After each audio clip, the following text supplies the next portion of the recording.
ई दुकान के तनी जरा गौर से तो देख लहो। यहाँ पर लकड़ी के भी गेट और लोहा के भी गेट और एल्युमिनियम के भी गेट और स्टील के भी गेट तोरा मिल जैतो, बुझलो। सस्ता से सस्ता आ सुंदर से सुंदर। यकीन नहीं छो एक बार जे छै पंकज वेल्डिंग वर्कशॉप से तो तनी जे छै से भेंट कर लहो और हाई स्कूल के पास जे छै से आ जाहो। तोरा वहाँ पर मिलथनो पंकज भैया।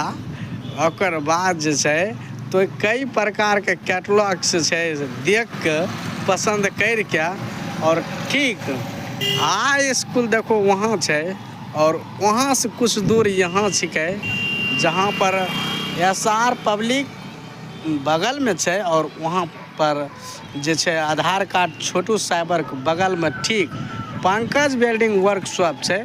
यहाँ तोरा आबे पड़तो।